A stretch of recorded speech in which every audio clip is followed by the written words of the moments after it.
Hello and welcome to another ATP Geopolitics video with myself, Jonathan MS Pearce. This is Ukraine War News Update for the 1st of August 2023. My goodness, time flies.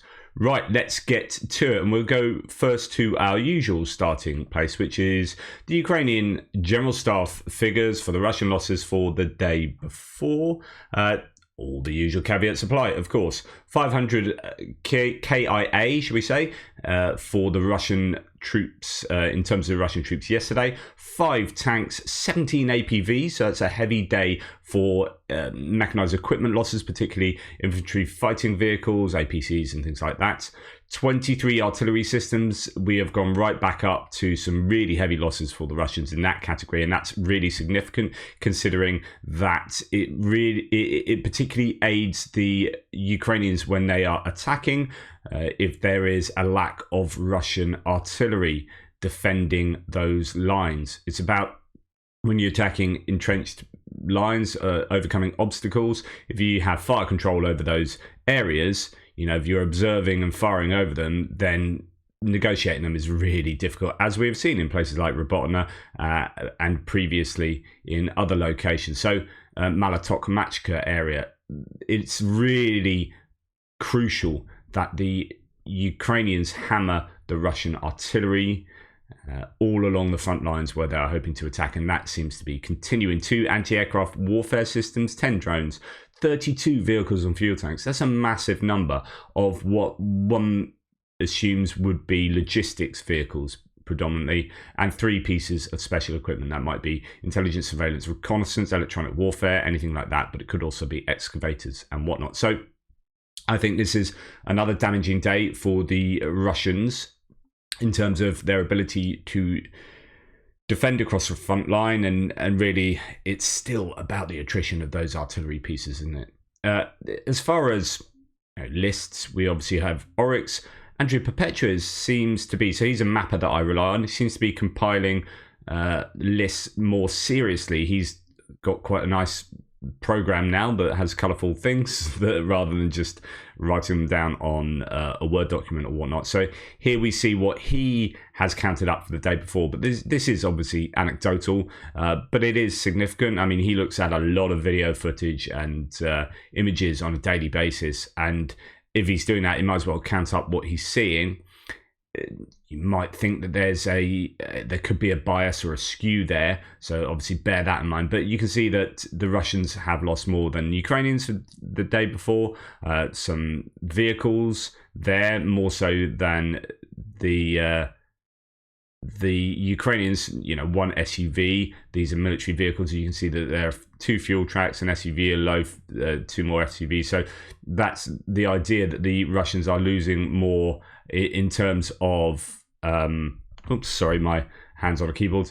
Russians are losing more in terms of these logistical vehicles, and then more tanks as well, though the Ukrainians lost 3 tanks there. The Russians lost looks like 4 tanks, and then a load more infantry fighting vehicles. So that's what Andrew Perpetua has counted up.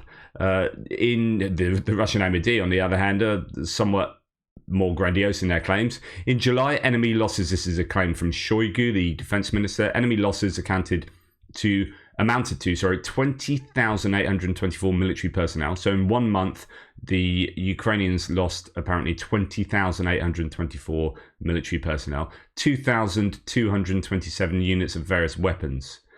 Just astonishing figures. I don't know how they can just keep a straight face, including 10 Leopard tanks, 11 Bradley infantry fighting vehicles, 40 M777 artillery systems, and 50 self-propelled systems from the UK, USA, Germany, France, and Poland. And as no report says, and 4 space shuttles. It seems, you know, the more you say stuff like this, the less seriously you're taken. Don't cry wolf, because then when you do say something that's vaguely truthful, no one's going to believe you. There will be Russian voices that will spout this nonsense, but those figures are pretty much fanciful, as I can work out. That's not to say the Ukrainians aren't losing large amounts of equipment, of course. And in fact, funnily enough, when it comes to things like 11 Bradley IFVs, yeah, I think that's probably quite correct there. They probably have lost around 11, but you know, those are the figures that are far more verifiable by visual confirmation. if you're talking about, 2,227 units of various weapons, then you can get away with, talking nonsense there because it's a lot more vague. Okay, it's reported that Crimean partisans have claimed they mined the Kerch-Pivdena railway station, and because of it, an evacuation is announced.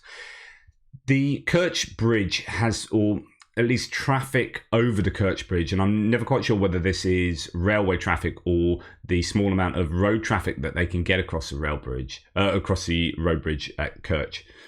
The Kerch Road Bridge is consistently being stopped. Like every day, I see multiple times a day from different sources. The Russians have stopped traffic across the Kerch Bridge. The Russians have stopped, rail traffic across onto the peninsula. It is a massive issue for their logistics, especially when you consider the Chonhar Bridge has also been hit, and I'll show you footage of that soon. So this is significant that partisans are active in Crimea, and if they can hammer logistics lines, then that is really good for the Ukrainians. But back in Russia, here we have an incident occurring in the city of Podolsk near Moscow, where two elderly men reportedly attempted to set the military enlistment office on fire. They were detained by the Russian police on the spot. So attempts to throws Molotov cocktails. They're not the only ones either. In fact, if we go back down below here, footage of the moment when a masked man threw two Molotov cocktails at the doors of a military enlistment office in the Russian city of St. Petersburg. One person attempted to stop the perpetrator by grabbing him by the arm, but in vain. And I believe also, in the Russian city of Kaluga, a 77-year-old woman threw a Molotov cocktail at a local military enlistment office. According to MASH, when the police tried to detain her, she shouted that she would blow everything up, and she had a grenade in her bag. The grenade was not there, only more Molotov cocktails. So I think this is kind of representative of something, because, you are suddenly seeing Russians. I mean, we have seen this before, but just in this space of a few days, we've got particularly older Russians, that's quite interesting, having a go at military enlistment officers. There is potentially a growing malaise, issues with Russians' approach to their own enlistment, mobilization, family members, so on and so forth. Right, here we have, I just thought I'd include this, a quick reminder that the Kadyrovites released a video showing a very brave attack on a bush 150 meters inside Russia. So these TikTok warriors are still producing footage. In this case, they're firing RPGs, but they have been actually, Defmon has geolocated the RPG attack to 2 kilometers inside the Russian border, hitting a bush that's 150 meters inside the Russian border, I think. Something like that. Anyway, somewhere between 150 meters and 2 kilometers, there's activity. And you can see what they're hitting and everything. It's just like, seriously, guys. Okay, moving on to strikes now, and the biggest piece of news was that Moscow was hit again by drones. Beaver drones, I think they were hitting again the IQ district, the kind of fancy district that holds your IT buildings and so on and so forth. In fact, the same building was hit again. That was hit 2 days ago by drones. Big news last night, says Tim White, was hit on Kharkiv, and we will talk about it in a second. But the other big news since then is that there's been another drone attack on Moscow. Russia says all 3 drones were dealt with by air defense, but one again hit an office building in the Moscow city complex. And as the day goes on, more and more footage comes out. Ukrainian drones striking Moscow this morning. What is the air defense system doing? Russia can't even control the airspace over the capital. The building which has been struck by a drone tonight in the Russian capital of Moscow is the IQ quarter. It was in the IQ quarter was the same building that was hit 2 days ago. And footage coming out today, not massive damage, but this will cause consternation within the Russian public, possibly within the elite spheres, you'd hope. And it looks like they are these drones that when you see them in the air, they don't look that big, but actually they're fairly sizable. These Beaver drones, they are, causing problems for the Russians, that is for sure. So that is taking up a lot of bandwidth in the information space at the moment. as well, 350 kilometers south or 340 kilometers southwest of Sevastopol, so on the way towards the Bosphorus Straits. And these could be some of the naval vessels that are acting as a blockade against vessels trying to get grain from Odessa, maybe go up the Danube. Sorry, my hand's on the keyboard again. It's a problem when you got MS and you can't feel your fingers and hands. You don't know what you're doing. This is pretty terrible. The Russians are actively trying to stop other nations from doing trade. It's a real issue. We'll come on to this again later. The armed forces, though, of Ukraine have hit or attempted to hit 2 vessels with at least 3 naval drones. The Russian MOD said that they have destroyed 3 naval drones. It's not an issue, although we never know quite what happens with these vessels and the claims that the Russian MOD makes about them. But they are being harassed by naval drones. There's been a lot of effort put into developing naval drones by the Ukrainians, and they are using them quite freely at the moment. Going back to Kharkiv, though, there are some pretty, where Moscow's been hit by a couple of drones and the damage you can see is pretty limited. Actually, Kharkiv has been hammered by 7 loitering munitions. Some of these K drones, Shahid ones that were fired, 4 landed in the city. 1 hit a dormitory of a vocational school in the Saltivsky district. Floors 2 and 3 and the roof were destroyed. The other 3 struck a sports facility in the Shevchenkiv district. A security guard was injured. So you can see, some quite substantial damage being done by these drones. Although, this is quite normal for Kharkiv, which has been hit consistently since the beginning of the war, whereas Moscow is all rather new. And when you're hitting a big shiny skyscraper in the center of Moscow, maybe people take a bit more of a notice of that. So that, the consequences of hitting a vocational school there. And just moving on to Kryvyi Rih. So they declared today that they're mourning for those killed. There were 6 killed in that big strike. Remember, I showed you that the other day. Hit by, I'm not sure, probably a ballistic missile of some sort. I don't know whether it's an Iskander or an Onyx or whatnot. According to regional military administration, 6 people were killed, including a 10-year-old girl. 80 civilians were injured. 19 injured still in hospital, including 2 children. This was really going for civilian targets, it appears. And speaking of those long-range precision missiles, this is according to Ukraine Battle Map. Today, the Russian stockpiles for those sorts of precision missiles are at 60% of what they were at the start of the year. Russia currently has about 250 Kinzhal. Those are the hypersonic missiles, going over Mach 5. And so 250 of those is kind of M or K, KH-101, KH-555 and caliber missiles that it can fire at Ukraine, compared to 378 at the beginning of January. So they are using up those stockpiles and they're using up those weapons. Well, in fact, the thread goes on to explain Ukraine has strengthened its air defenses and can intercept over 90% of Russian cruise missiles, mainly with Natanz RST, Buk and other systems. It's led Russia to gradually change their strategy after firing around 1,000 caliber X-101 KH-555 cruise missiles since last October. With the Ukrainian air defenses strengthening, Russia has begun using Iskander-M, Onyx and Kinzhal missiles more often. Kyiv is the only known city with the capability to intercept Kinzhal, Iskander-M and Onyx missiles. Cities like Odessa and Dnipro have not intercepted those missiles. Since nearly all these cities can't intercept Kinzhal, Iskander-M and Onyx missiles, there have been many more successful strikes in Russia in the past month. The best way to strengthen Ukraine's air defenses against those missiles is to send more Patriot and SAMP-T air defense systems. That's absolutely true. That is what has been happening.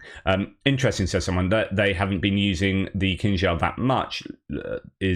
Are there launch platform issues? Maybe, but more Patriots for Ukraine is what's needed. And Ukraine Battle Map replies, the specific types of missiles that are not getting intercepted at all, other than over Kyiv with Patriot systems, are Iskander-M, Kinzhal, KH-22 and Onyx missiles. Below is the long-range missiles that Russia has fired in the past 2 months since June the 1st, and what percentage of them were intercepted by Ukraine. So this is a really interesting analysis here. Caliber X-101 cruise missiles, 228 of 249 are being shot down. So that's 91.5% interception rate. So that would be across Ukraine. In other words, if you're Russia and you're thinking, right, what missiles should we fire tonight at Ukraine?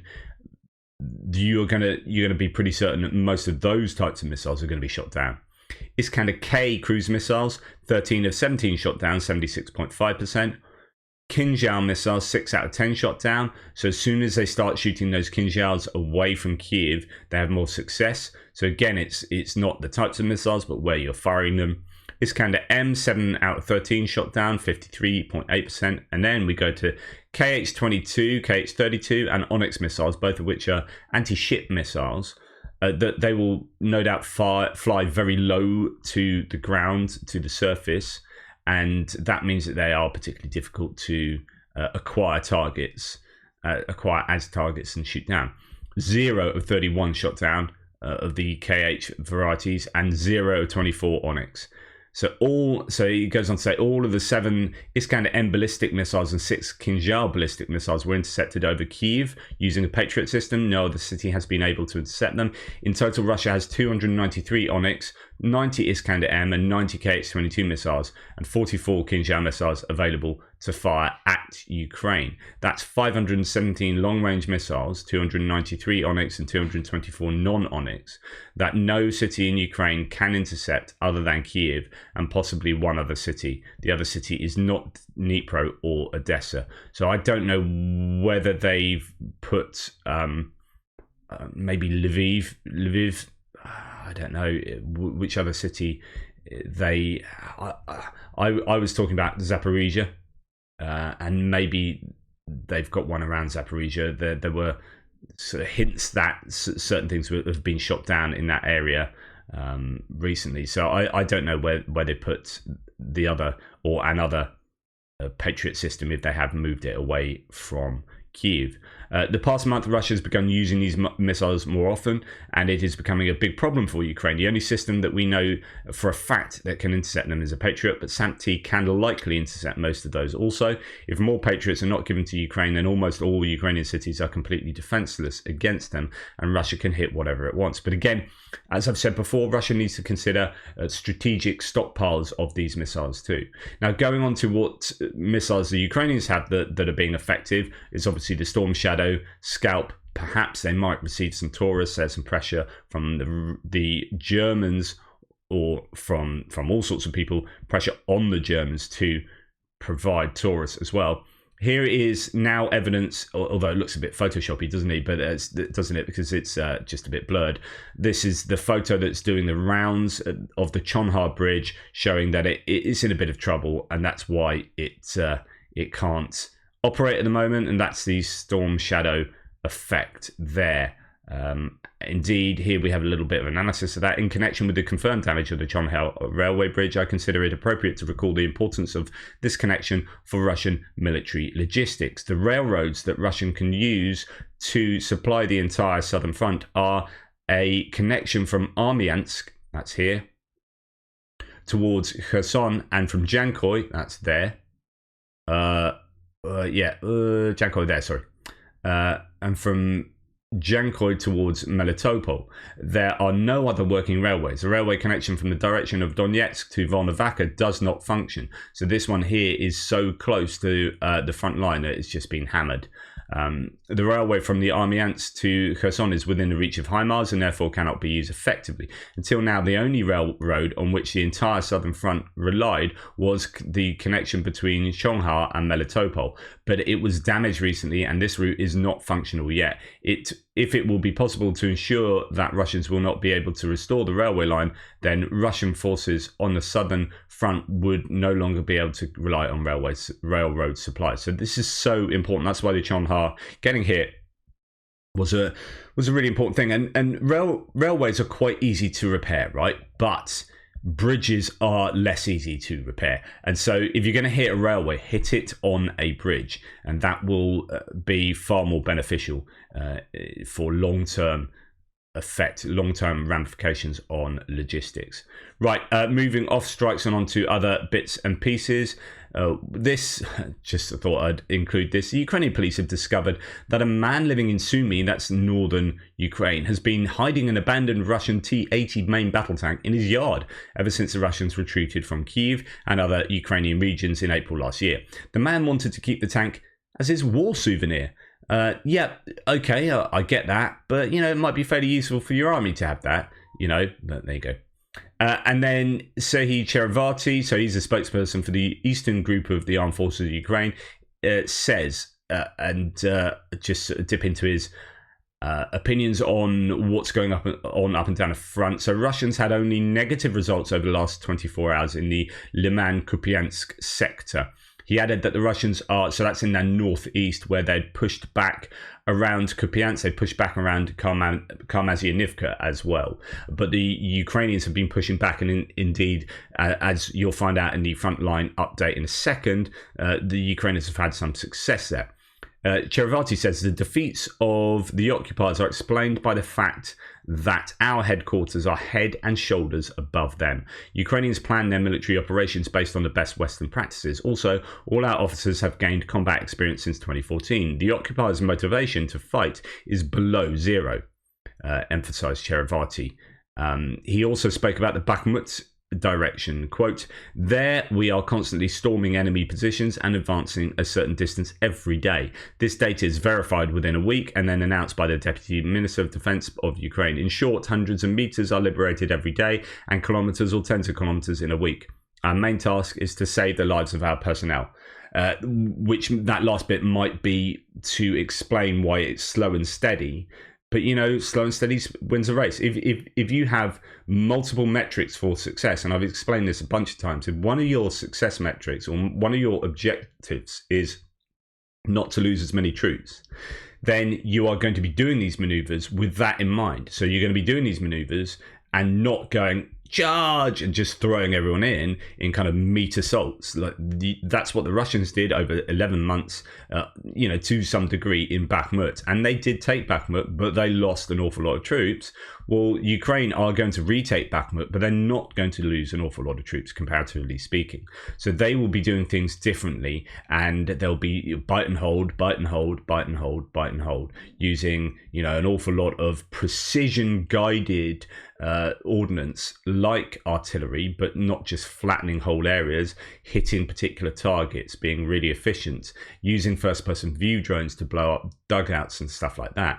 They're going to be doing things differently. Yes, there are times like in Robotna where they are losing quite a lot because they make the wrong decisions. They're not perfect, right? So there will be instances where incidents where they don't do so well. That's always going to happen, but they are approaching things differently, and they will have different metrics to measure their success than the Russians had. The Russian metrics were, it appears, around Bakhmut, take land, take meters of land.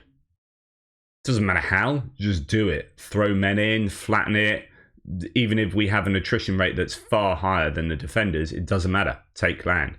And if that's your only metric for success, then things will look very different in the way you do it and the speed with which you do it. However, as we said, the speed that they did that was incredibly slow. In fact, the Ukrainians have taken more of Bakhmut than the Russians took, during their offensive, by quite some margin, in the time that they've had. Anyway, that's the first part. Please like, subscribe and share. Really appreciate your support, and I will be back with you for part 2 shortly.